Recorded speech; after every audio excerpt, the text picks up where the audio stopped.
Okay, everyone, we're gonna kick off the Acapella Science Live. Let's isolate together stream with new graphics. Let's check it out. Let's see if we can make this work. Oh, what is going on now?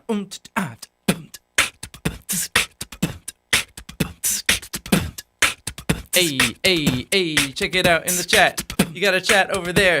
You got Twitch chat up there too. Ooh, fancy graphics, says Sybil. Yeah, that's right. It is. It surely is. Oh, I might be clipping.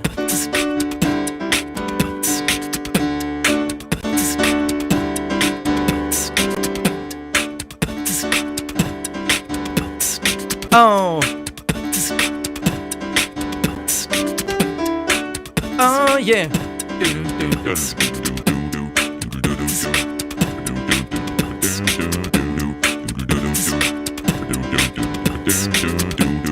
Oh hey, what's up? Yeah. Say welcome to the stream. Oh yeah, we're gonna welcome you. I said welcome to the stream.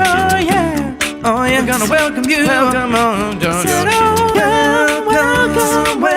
to the stream. Oh yeah, gonna welcome you. We're gonna welcome you. Welcome to the stream. Oh yeah, gonna welcome you. We're gonna welcome you. Hey, welcome to the stream. Welcome to the stream. We're gonna welcome you. It is Wednesday. Tell me where you're from, guys. We're gonna welcome you. We're gonna welcome you. Hey. So let's see what we got today. Ooh, yeah. Hello, Chino Hoshi and Danielle Guerrero are the first two today. We got John Ale. Hello, all. Alex North. Whoa, new logo. Yeah, I'm so this logo down here. This is a logo that I actually designed. I designed it as a rebrand like way back last February, and I kind of like I haven't really been I didn't use it. I didn't roll it out. But I decided I'd throw it up here and like see what you guys think, whether you like it. As long as we're gonna totally change our look. I put my green screen behind me today because I moved my filming room into here so that I can just film and stream and everything in one space. Previously, my green screen was in my bedroom. So now everything's in one spot, which will make it easier for me. And for those of you watching the stream yesterday, I broke my glasses, so I'm wearing contact lenses today. And just everything's different. As we're crazy, it's crazy off the wall. Nothing makes any sense. But anyways, welcome. Let's see who we got. We got Alan Smith from California. Woo! Yay! Today is International Hummus Day, says Alan Smith. Sweet. Non-Euclidean Dreamer is here. And so is everyone else. We got our glasses broken again. Oh, where you from? From Texas, from Pennsylvania, from Minnesota, Stockton, California, Zach. Oh, Sophios from Massachusetts, Chino Hoshi from France. Oh, Chile, Daniela Guerrero, what you got today? Oh, Sophios approves, and that's good, cause Sophios is good at graphic things and designs. Oh, other things that are online. We got Catherine Rosso from Hawaii, of course, that's the one thing we all know about her.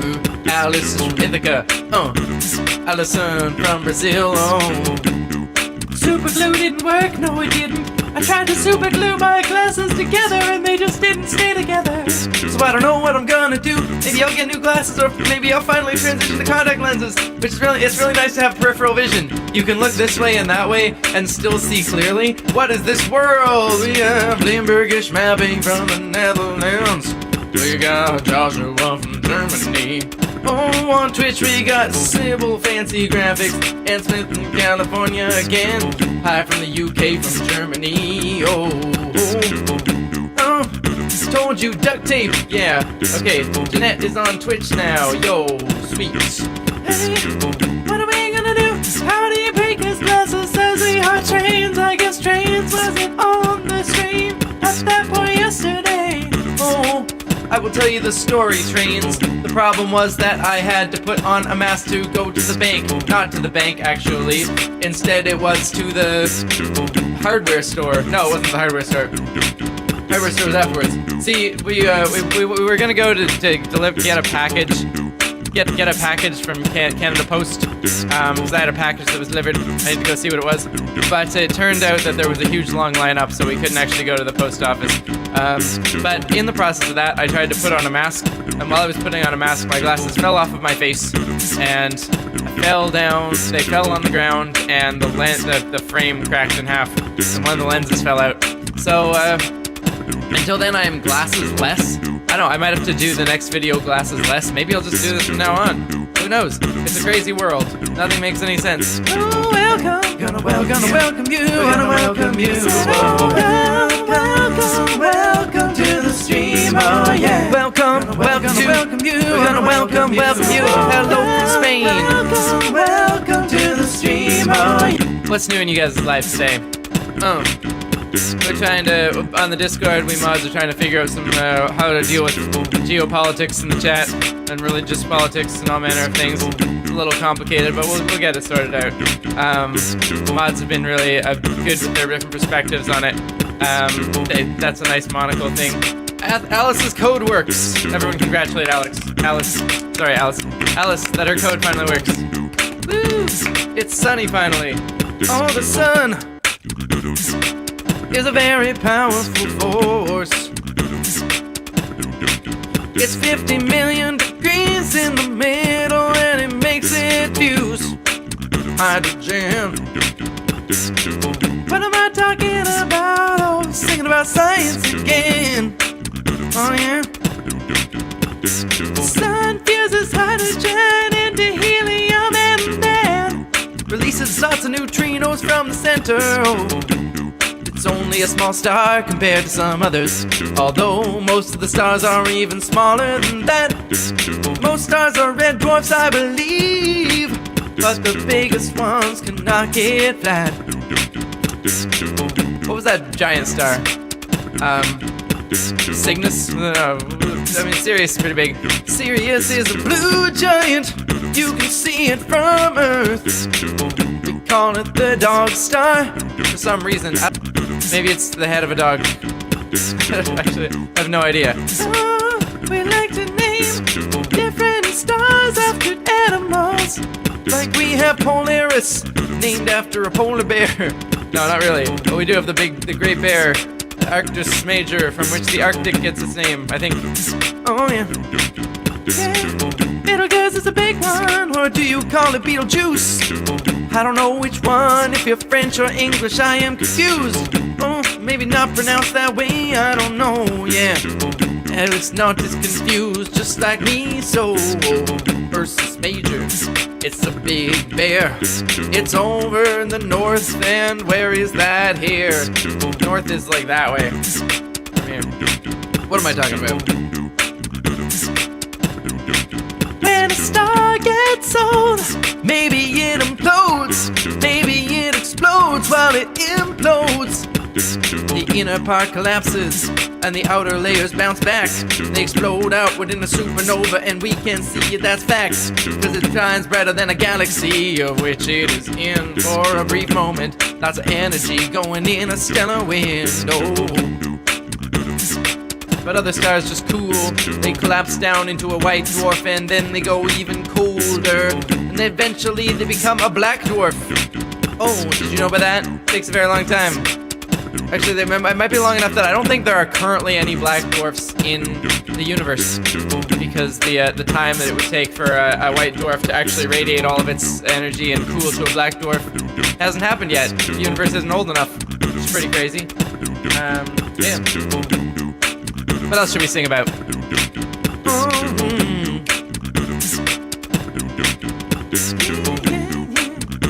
Does this work today? I don't think my drums work right now. I think I've got them turned off. Oh well. That's okay. Earth! We could sing about Earth.